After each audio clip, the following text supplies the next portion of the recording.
Magnetic force on A current carrying wire, ये पढ़ते हैं। अब बताइए जनाब कि करंट कैरिंग वायर जो होता है वो क्या होता है? चार्ज को लेकर के मूव हो रहा है, कोई वायर है और ये करंट कर रहा है, तो इसका अंदर क्या हो रहा है? चार्ज ही तो मूव हो रहा है किसी न किसी स्पीड से, जिसको हम लोग ड्रिफ्ट स्पीड ऑफ इलेक्ट्रॉन बोलते हैं। इलेक्ट्रिक करंट में पढ़े हैं इस चैप्टर। तो ये कुछ अमाउंट ऑफ चार्ज है जो कि करंट पे डिपेंड करता रहेगा कि कोई चार्ज जो है भी ड्रिफ्ट स्पीड से क्या हो रहा है, ड्रिफ्ट वेलोसिटी से एक तरफ मूव कर रहा है इस तरफ। तो इसको अगर मैग्नेटिक फील्ड में रख दीजिएगा तो इस पर तो फोर्स लगेगा।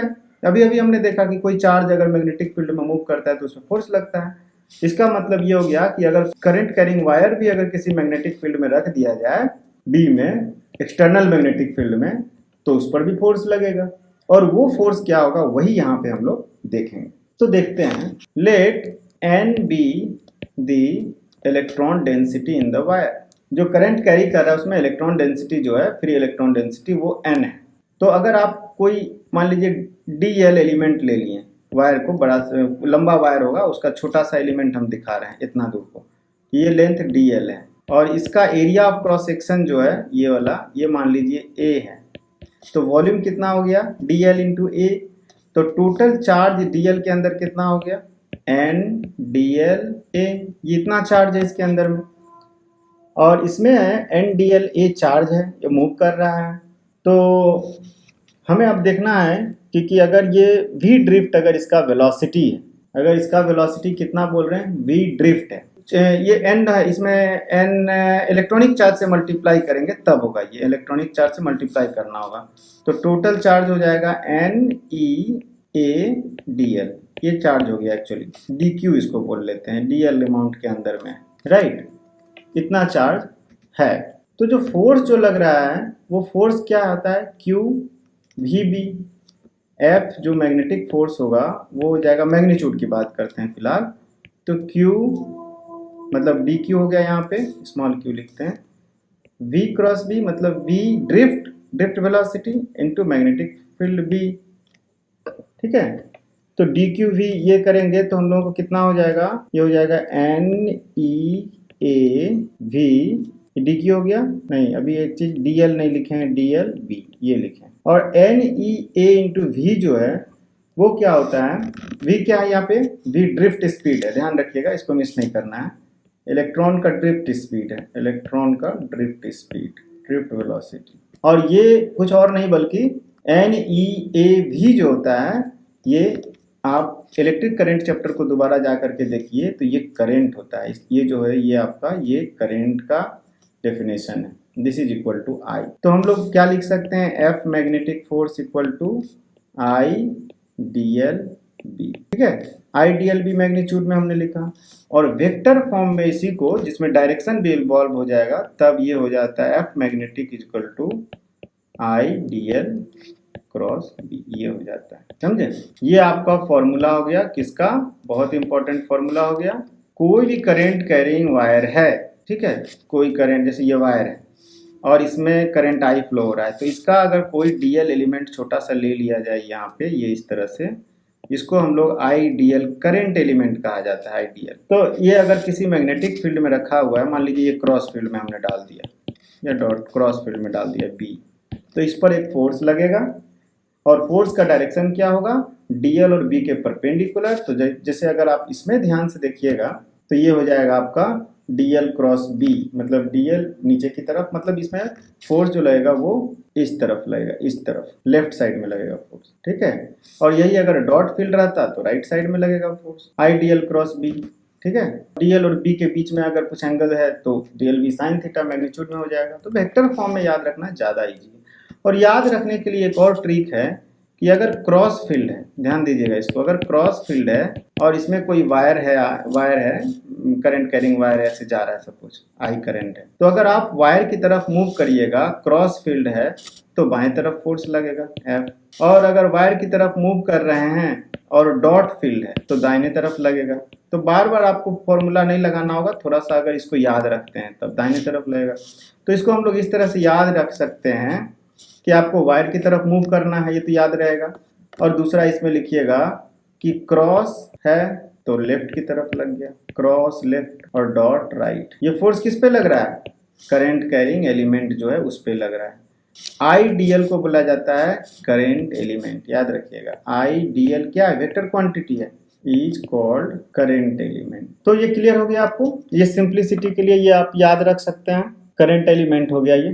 तो ये एक तरह का डिस्प्लेसमेंट करंट है, मतलब कि इसका फायदा ये हो गया, इस वेक्टर का फायदा ये हो गया कि आप इसको direct I L cross B भी लिख सकते हैं, टोटल लेंथ अगर एल है तो, क्योंकि I D L cross B जो है, अगर बी यूनिफॉर्म है मैग्नेटिक फील्ड, तो हर डीएल के लिए तो अलग अलग लिखना नहीं है। If magnetic field is uniform then I D L cross B is equal to I L cross B. और एल क्या है? टोटल डिस्प्लेसमेंट है। अगर कहीं हमने डॉट फील्ड दे दिया, इसका फायदा यही है देखिए, या क्रॉस फील्ड दे दिया, क्रॉस फील्ड, और इसमें मान लीजिए कि एक तार दे दिया इस तरह से घुमा फिरा के, ऐसे ऐसे करके कहीं से आ गया यहाँ पे। अब बोल रहा है कि भाई साहब इसमें आई करंट फ्लो हो रहा है, इसका लेंथ ये वो वगैरह वगैरह है, ए से बी की तरफ है यहाँ पे, तो इस पर टोटल कितना मैग्नेटिक फोर्स लग रहा है? मैग्नेटिक फील्ड बी दे दिया गया है, तो आप इसको निकाल सकते हैं। इसलिए निकाल सकते हैं क्योंकि आई एल क्रॉस बी में यूनिफॉर्म मैग्नेटिक फील्ड है। तो आप इनिशियल और फाइनल पॉइंट को जोड़ दीजिए, ये आपका हो गया आई एल एलिमेंट को लीजिए, यही हो गया आपका आई एल। ठीक है, तो जो फोर्स हो जाएगा वो टोटल शेप पे नहीं डिपेंड करेगा, सिंपली हो जाएगा आई एल क्रॉस। क्लियर हो गया ये कॉन्सेप्ट? अब क्या करते हैं हम लोग कि ये जो फॉर्मूला है आपका F equal to I D L cross B, ये जो फॉर्मूला है वेक्टर साइन देना होगा, तो F equal to I D L cross B जो है, मतलब कि अगर कोई करंट कैरिंग एलिमेंट आइडियल है तो उस पर जो मैग्नेटिक फील्ड में अगर रखा जाए तो जो फोर्स लगेगा उसका फॉर्मूला हमने देख लिया, उसका डेरिवेशन भी हमने देख लिया। कि इसका जो बेसिक कॉन्सेप्ट यही है कि कोई भी चार्ज अगर मैग्नेटिक फील्ड में मूव कर रहा हो तो उस पर एक फोर्स लगता है। वहीं से ये डिराइव होकर के आता है कि अगर कोई करंट कैरिंग एलिमेंट है, करंट कैरिंग वायर है, तो उस पर भी एक मैग्नेटिक फोर्स लगेगा अगर वो मैग्नेटिक फील्ड में रखा हुआ है। ठीक है, और ये भी देखा कि अगर यूनिफॉर्म मैग्नेटिक फील्ड हो, इफ बी इज यूनिफॉर्म, तो ये फॉर्मूला थोड़ा सा और सिंपल हो जाता है और वो हो जाता है F equal to I L cross B.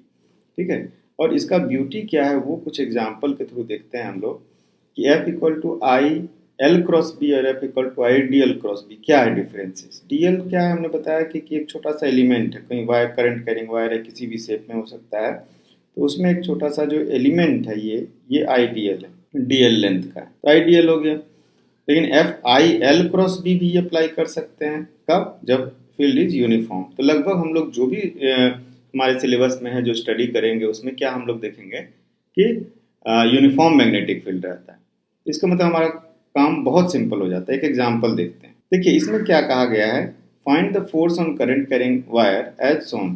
क्या है? ध्यान से देखिए, ये क्रॉस मैग्नेटिक फील्ड बी में रखा गया है। ठीक है, सपोज ये बी है, क्रॉस मैग्नेटिक फील्ड बी में रखा गया और इसका शेप कुछ इस टाइप से है कि कुछ दूर तक स्ट्रेट है, फिर एक साइनोसॉइडल कर्व बनाता है, half wave half sine curve लिखा हुआ है, और उसके बाद फिर स्ट्रेट हो जाता है। तो स्ट्रेट पोर्शन का लेंथ दिया गया है बी, और ये वाला जो है लेंथ नहीं दिया गया, लेकिन ये हाइट दे दिया गया है ए।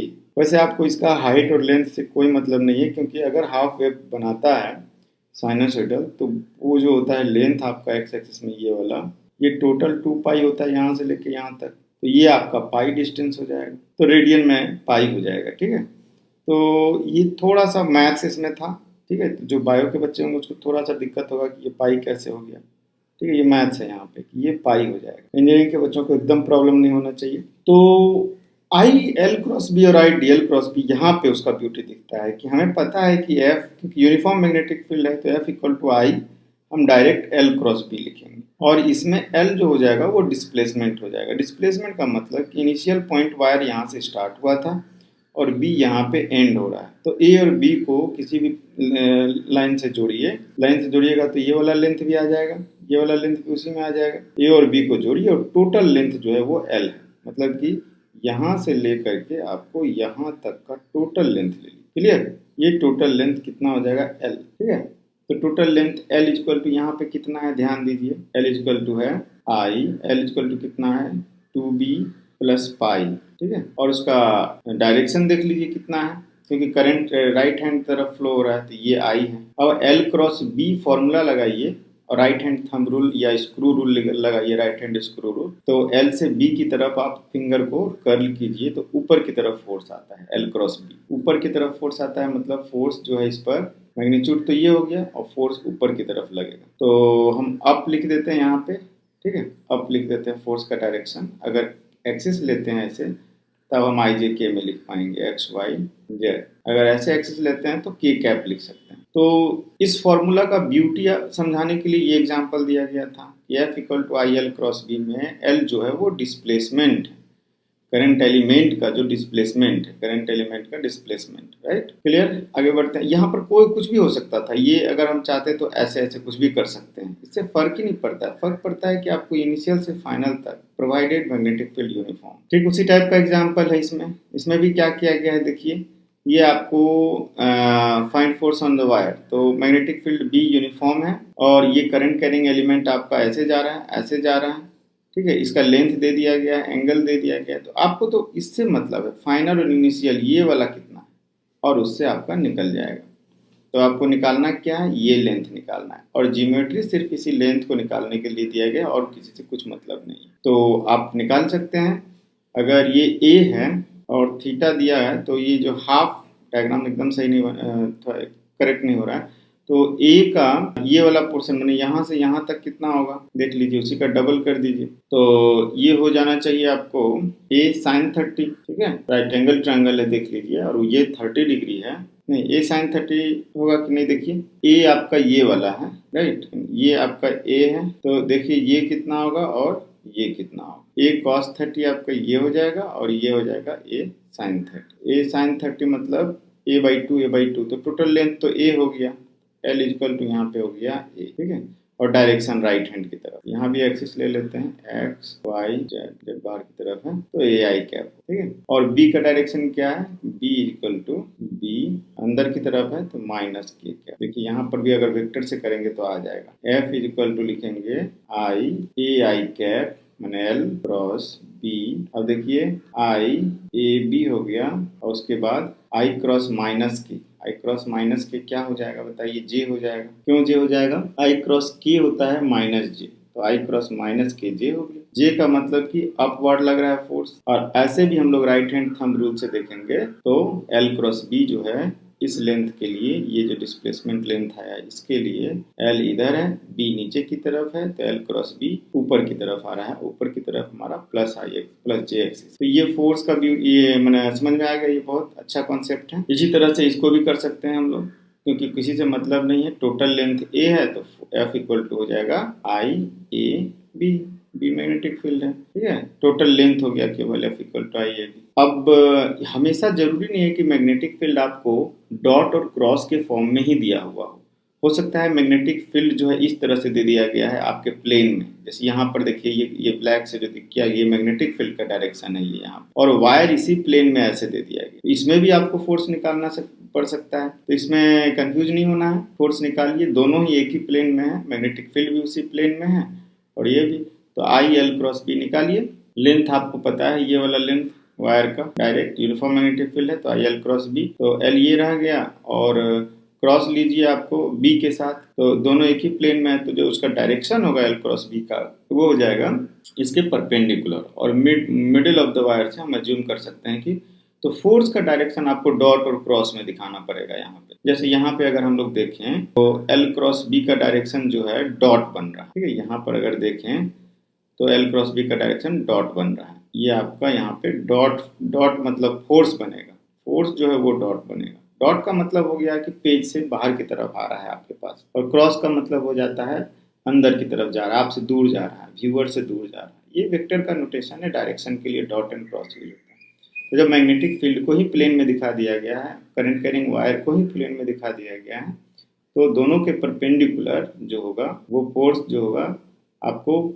प्लेन के परपेंडिकुलर भी हो सकता है या प्लेन में भी हो सकता है, डिपेंडिंग ऑन, दोनों के परपेंडिकुलर होना चाहिए, ठीक है, प्लेन के परपेंडिकुलर ही होगा एग्जैक्टली। तो एल क्रॉस बी हो गया, तो प्लेन में नहीं होगा, प्लेन के परपेंडिकुलर एल क्रॉस बी, क्योंकि दोनों प्लेन में है तो एल क्रॉस बी हो गया ये। इसी तरह से यहाँ पर देखिए दूसरे में, इस वाले में देखिए जैसे ये है, इस पर एक एल क्रॉस बी हो जाएगा जो कि यहाँ पे डॉट हो जाएगा, इस पर देखिएगा, इस पर एल क्रॉस बी देखिए किधर होगा, ऐसे हो जाएगा, ये भी डॉट होगा।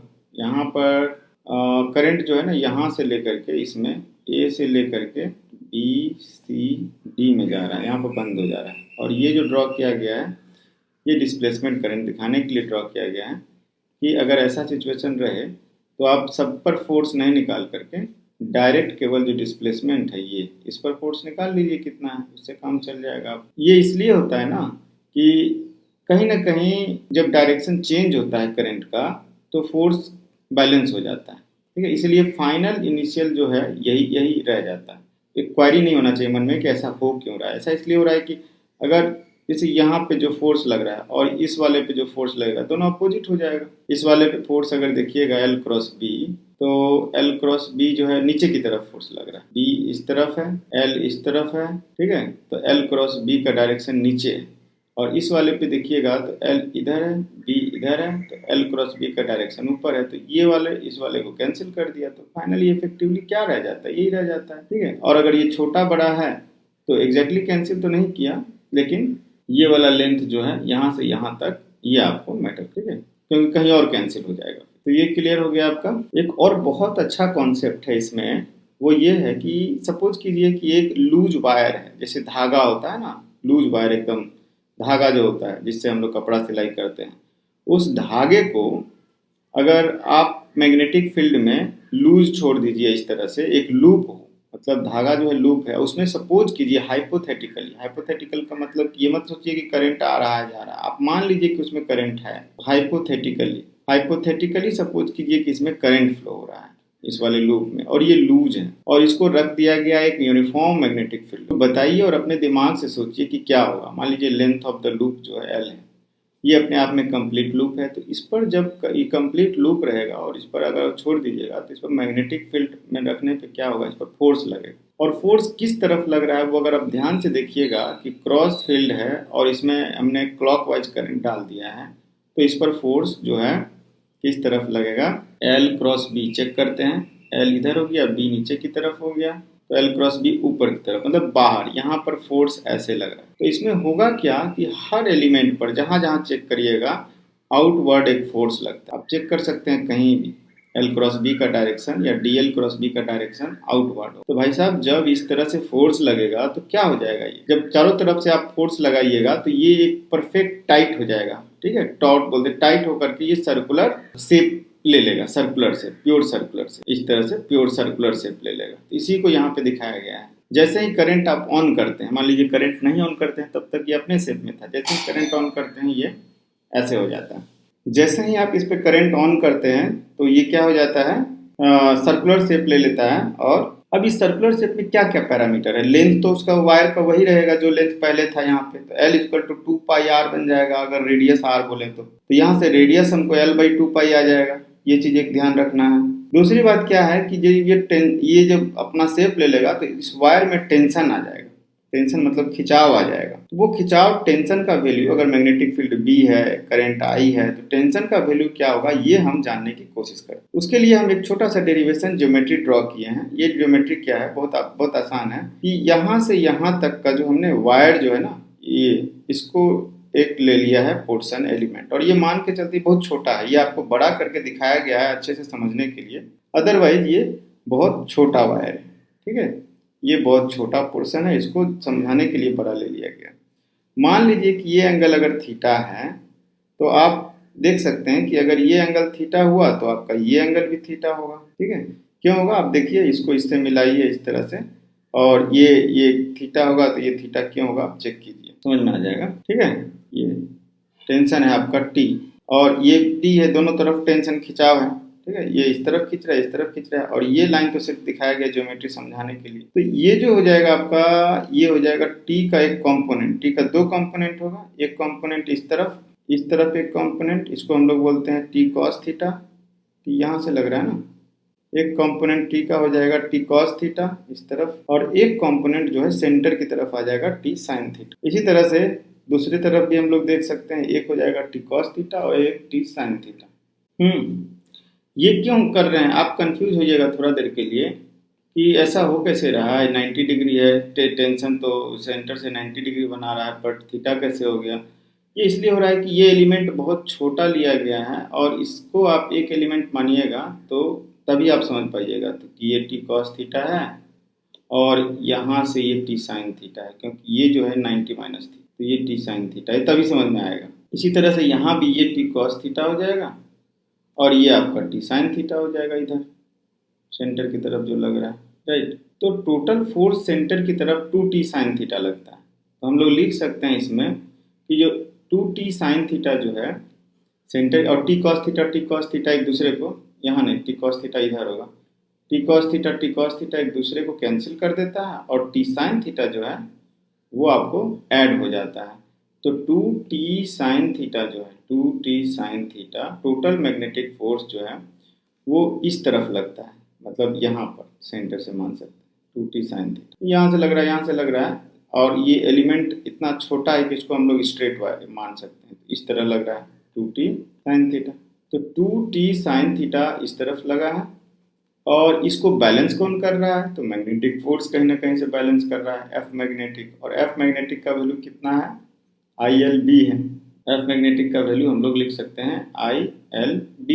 तो लिखा जाए 2t sine theta is equal to I, total length ले लेते हैं DL इंटू B और DL को लिखेंगे R2 थीटा, तो IR2 थीटा, क्योंकि ये टोटल 2 थीटा है तो ये टोटल जो लेंथ होगा यहाँ से यहाँ तक लेकर DL वो कितना हो जाएगा R2 थीटा, R रेडियस है तो ये आपका IR2 थीटा हो गया। और if theta is very small, if theta is small बहुत छोटा है तो हम लोग साइन थीटा को अप्रोक्सीमेटली बोल सकते हैं थीटा, ये होता है, ये मैथमेटिक्स से आता है। साइन थीटा का वैल्यू थीटा के प्रोपोर्शनल होता है, अगर थीटा बहुत छोटा है तो साइन थीटा लगभग थीटा के बराबर लिया जा सकता है। तो 2t theta is equal to IR2 theta. अब इसमें 2 थीटा कैंसिल हो जाएगा, t is equal, sorry b इसमें नहीं लिखे हैं, IRDLB b होगा ना, तो t इज इक्वल टू हो गया IRB।